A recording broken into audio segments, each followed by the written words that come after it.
नमस्कार। Slice of world history में आपका बहुत बहुत स्वागत है और मैं हूं साक्षी पाठक।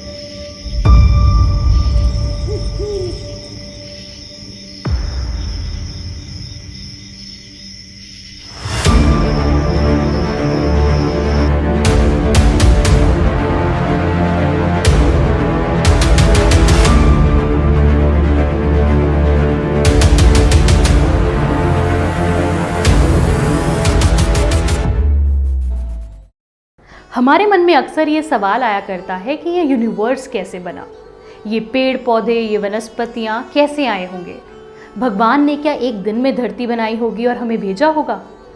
इन सब सवालों के जवाब ढूंढने के लिए जब हम साइंस की ओर रुख करते हैं तो हमारी पुस्तकों में पढ़ाया जाता है about this big bang theory, gravitational force and this universe.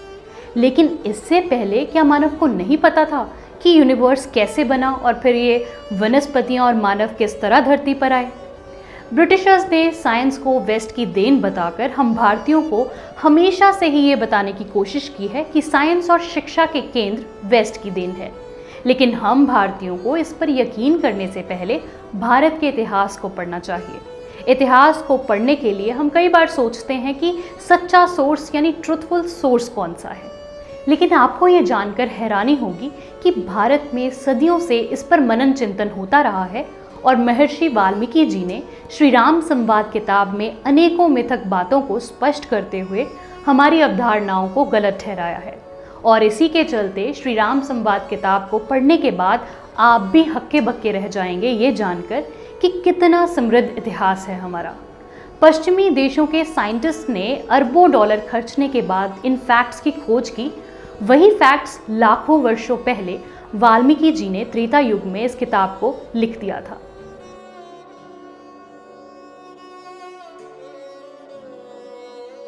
Great scientist Albert Einstein का कहना है कि we owe a lot to the Indians who taught us how to count, without which no worthwhile scientific discovery could have been made.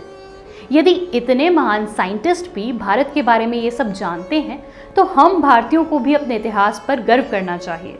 लेकिन सच्चाई फिर वही है कि हम अपने ही इतिहास से अनजान हैं। इतने पुराने समय में लिखी इस किताब ने बहुत सारी बातों को स्पष्ट किया है और संस्कृत में लिखे श्लोकों के द्वारा श्री राम जी ने बहुत सारे सवालों का जवाब दिया है। इतना ही नहीं, ब्रह्मांड किस तरह अस्तित्व में आया, यह यूनिवर्स किन चीज़ों से बना है, ये सारे फैक्ट्स महर्षि वाल्मीकि जी द्वारा लिखी किताब में स्पष्ट रूप से मौजूद हैं। यह किताब त्रेता युग की है जब दुनिया को पता भी नहीं था कि हमारी धरती खुद अपने केंद्र पर घूमती है। चलिए जानते हैं यूनिवर्स के बारे में। 1920s में साइंटिस्ट ने बिग बैंग थ्योरी दी, जिसका मतलब ये है कि ब्रह्मांड केवल एक बिंदु के रूप में शुरू हुआ और फिर विस्तारित हुआ और उतना ही बड़ा हो गया जितना अभी है और अभी भी फैलता जा रहा है। यानी 1920s में, जो कि अब से 100 साल पहले की बात है, हम तभी जान पाए कि यूनिवर्स की उत्पत्ति कैसे हुई।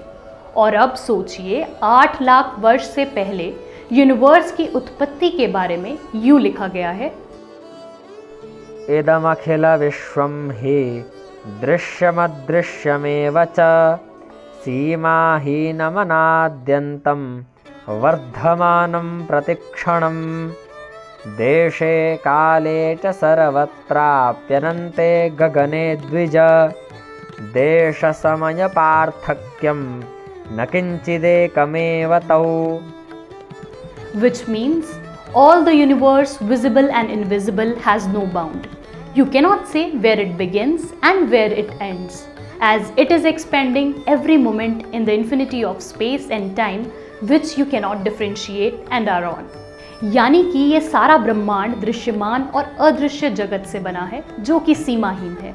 इस विश्व का कोई आदि और अंत नहीं है, अर्थात इस ब्रह्मांड में प्रतिक्षण अनेक विश्व बनते मिटते रहते हैं। विश्वप्रपञ्चज्ञानाय देशकालप्रकल्पनं विजानीयादिदं सत्यं विश्वं देशकलान्वितम्। इस सीमा रहित अनंत आकाश में देश काल के अनुसार सब जगह नए नए विश्व बनते बिगड़ते रहते हैं। स्थान और समय एक ही चीज़ है, यानी कि space and time are not two separate and independent categories. वाष्पाकारमिदं सर्वं पूर्णमासीच्चराचरं यत्किञ्चिद्दृश्यते विश्वे सर्वबाष्पसमुद्भवम्.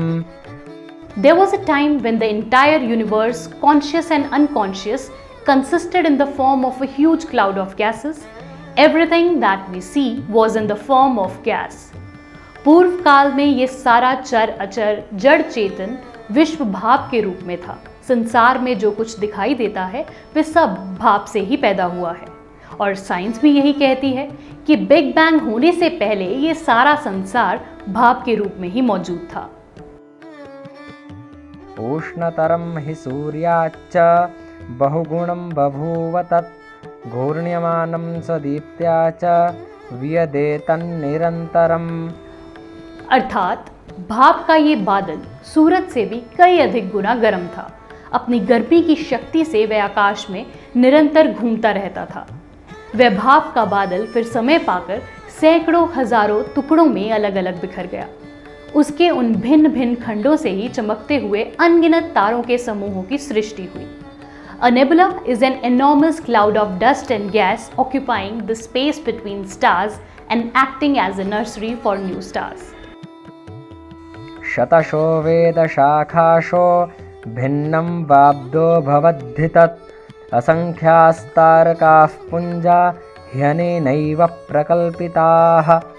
During the course of its revolution, it bifurcated and trifurcated and so one and thus came into being luminous stars.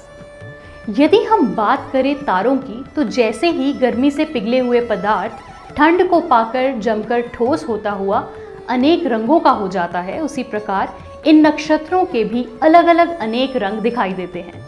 इन तारों में जो बहुत गर्म है वो नीले रंग के हैं, कुछ सफ़ेद हैं तो कुछ पीले हैं तो कुछ लाल दिखाई देते हैं.